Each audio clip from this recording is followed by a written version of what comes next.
नमस्कार दोस्तों, CPCT नवंबर 2022 के लिए कंप्यूटर का जो कोर्स था वो मैंने आपको कंप्लीट करवा दिया।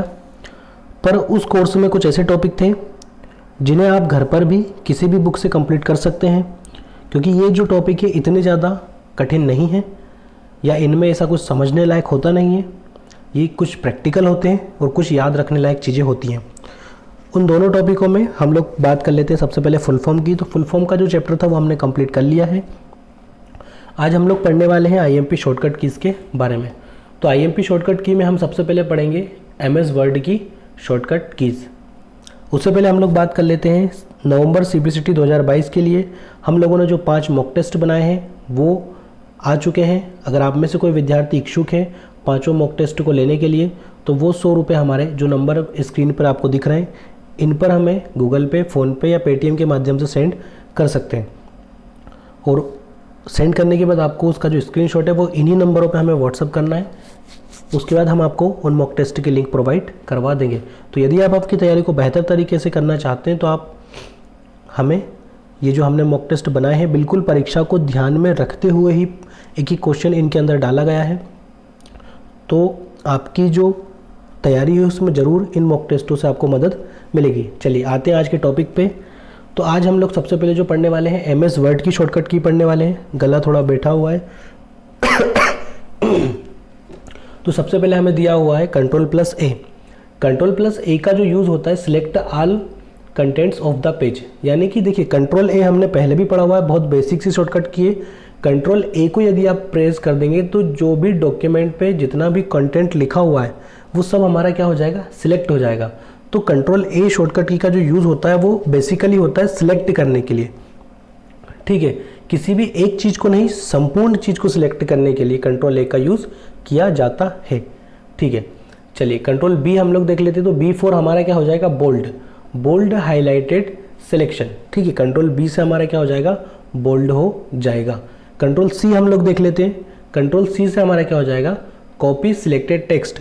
जो टेक्स्ट हमने सिलेक्ट किया वो हमारा क्या हो जाएगा, कॉपी हो जाएगा। वैसे का वैसे ही हमारा Ctrl+X लिखा हुआ है, कट सिलेक्टेड टेक्स्ट।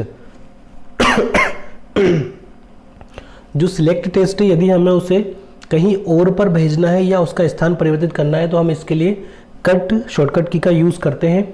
तो देखिए ये वैसे भी कट लगा हुआ है तो Ctrl+X से हमारा क्या हो जाएगा, कट हो जाएगा। फिर आप जहाँ चाहे उसे पेस्ट कर सकते हैं, किसको, जो भी टेक्स्ट आपने क्या किया है, सिलेक्ट किया है। आगे देख लेते हैं Ctrl+N। तो Ctrl+N से क्या होता है, ओपन न्यू ब्लैंक डॉक्यूमेंट। आप किसी भी नए डॉक्यूमेंट को क्या कर सकते हैं, ओपन कर सकते हैं। फिर आ जाता है हमारा Ctrl+O। Ctrl+O से हमारा क्या हो जाएगा, ओपन ऑप्शंस। ठीक है, फिर आ जाता है हमारा Ctrl+P। Ctrl+P से होता है वैसे हमारा डॉक्यूमेंट जो होता है प्रिंट होता है या फिर प्रिंट विंडो भी ओपन होता है।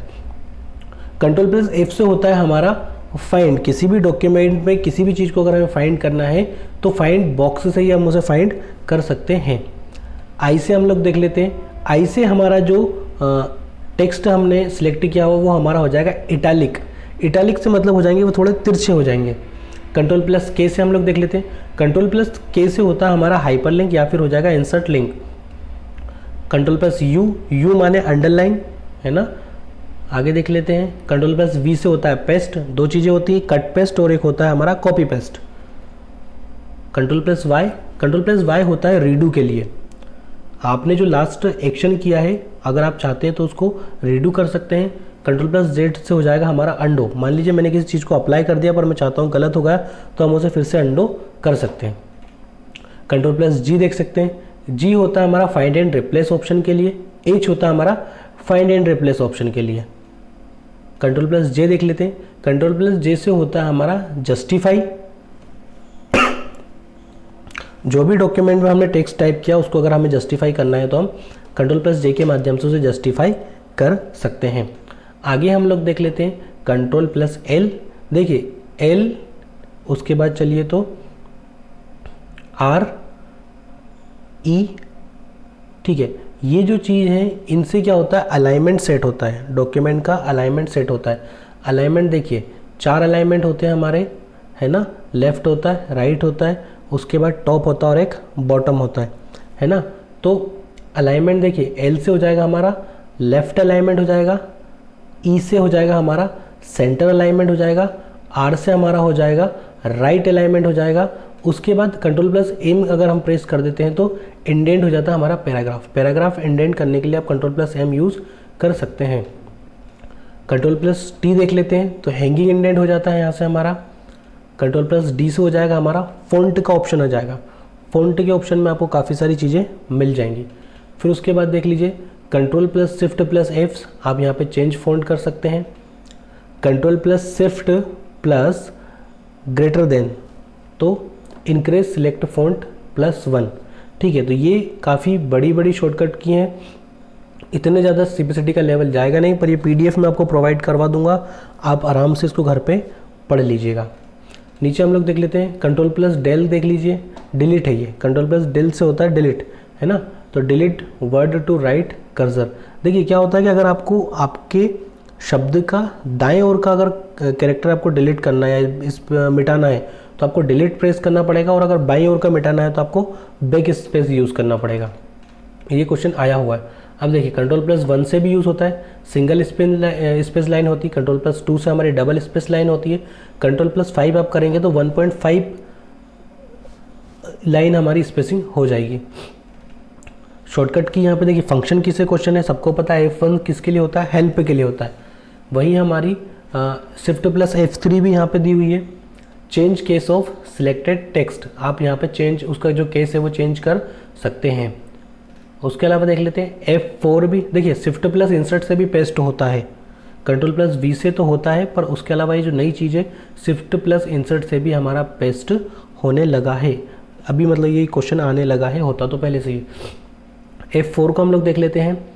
Repeat last action perform word 2000 के प्लस, जितने भी वर्ड 2000 के बाद जितने आए हैं उनमें आप रिपीट लास्ट एक्शन परफॉर्म को F4 से प्रेस आप कर सकते हैं। F7 को हम लोग देख लेते हैं। F7 का जो यूज़ किया जाता है वो स्पेलिंग चेक के लिए किया जाता है। ठीक है, F12 सेव सबको पता है। कंट्रोल प्लस S से भी सेव होता है, और शिफ्ट प्लस F12 दबा देंगे तो भी आपका सेव हो जाएगा। चलिए alt plus shift plus D, देखिए इंसर्ट द करेक्ट डेट, अगर आपको डेट चाहिए तो आप D से डेट हो जाएगा, और यही चीज़ें नीचे T हो जाएगा तो टाइम भी इंसर्ट हो जाएगा। कंट्रोल प्लस W हम देख लेते हैं। कंट्रोल प्लस W आप प्रेस कर देंगे तो आपका जो डॉक्यूमेंट है वो क्या हो जाएगा, क्लोज हो जाएगा। चलिए उसके बाद हम लोग देख लेते हैं MS एक्सेल की शॉर्टकट कियाँ देख लेते हैं कुछ। MS वर्ड में और एक्सेल में शॉर्टकट कीयों में कोई ज़्यादा खास फर्क पड़ने वाला नहीं है। कैसे नहीं है वो मैं आपको बताता हूँ। देखिए F2 में यहाँ पे क्या होता है, एडिट टू सिलेक्टेड सेल। अगर आपने F2 प्रेस करा एक्सेल के अंदर तो आपका जो सेल है वो आप एडिट कर सकते हैं। F5 को देख लेते हैं। Go to a specific cell, आप किसी भी स्पेसिफिक सेल के अंदर यहाँ से F5 दबा के जा सकते हैं। F7 पे देख लेते हैं, यहाँ पे भी स्पेलिंग चेक हो रही। F11 से करेक्ट आप चार्ट क्रिएट कर सकते हैं। F11 से आप MS एक्सेल के अंदर चार्ट को क्रिएट कर सकते हैं। तो ये MS एक्सेल की शॉर्टकट की है। यहाँ पे देख लेते हैं कंट्रोल A से वही काम है, जो भी वर्कशीट के अंदर जो भी कंटेंट है आप उसको क्या कर सकते हैं, सिलेक्ट कर सकते हैं। B से यहाँ भी बोल्ड होगा, I से इटैलिक होगा, C से हमारा कॉपी होगा, V से पेस्ट होगा, D से फिल होगा, K से यहाँ पे भी लिंक आएगी हाइपर लिंक, F से यहाँ पे देखिए फाइंड होगा, G से गो टू ऑप्शन आ जाएगा हमारा, H से देखिए फाइंड एंड रिप्लेस हो जाएगा। उसके बाद U से अंडरलाइन, Y से अंडरलाइन द टेक्स्ट। 5 को देख लेते हैं हम, strike through highlighted section, O से यहाँ पे भी ओपन होगा। तो देखिए ज़्यादा कुछ फ़र्क MS वर्ड और एक्सेल में पड़ने वाला नहीं है।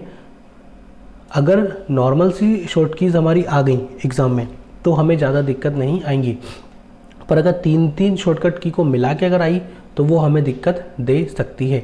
F2 से हम लोग देख लेते हैं, जो शॉर्टकट की हमारी F2 होती है वो किस काम में आती है, तो वो रीनेम के काम में आती है। F2 शॉर्टकट की हमारे रीनेम के काम में आती है, और F3 जो शॉर्टकट की होती है वो हमारी फाइंड के काम में आती है। ठीक है, इसके आगे हम लोग देख लेते हैं F4 को। तो में देखिए क्या हुआ है, open the drive selection when browsing. ठीक है, F5 को देख ले, सबको पता है कि F5 का यूज़ हम लोग क्यों करते हैं, रिफ्रेश करने के लिए हम लोग F5 का यूज़ करते हैं। आगे हम लोग देख लेते हैं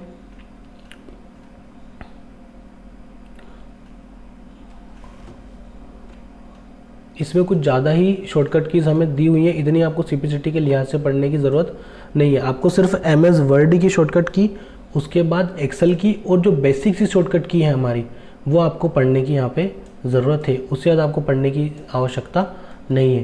ये पूरा पीडीएफ मैं आपको प्रोवाइड करवा दूंगा, ठीक है। जो भी आपको यहाँ पे लगेगा पूरा मैं आपको पीडीएफ प्रोवाइड करवा दूंगा। ये स्पेशल चार्ट भी देखिए यहाँ पे बना हुआ है, तो ये पूरा पीडीएफ मैं आपको प्रोवाइड करवा दूंगा। आप लोग आपकी तैयारी को और अच्छे तरीके से, बेहतर तरीके से यहाँ पे कर सकते हैं। कुछ बेसिक सी हैं, जैसे कि F1 से लेके F12 तक की जो शॉर्टकट की होती है वो भी मैं आपको प्रोवाइड करवा दूंगा। आप हमारे टेलीग्राम ग्रुप में जुड़ जाइए।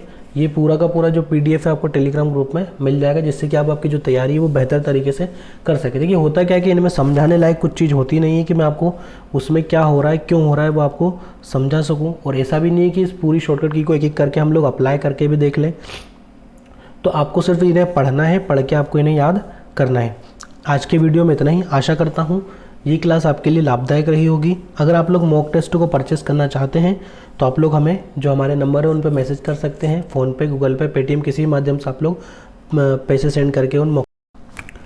आज के वीडियो में इतना ही। अपना ध्यान रखिए, सुरक्षित रहिए। जय हिंद, वंदे मातरम।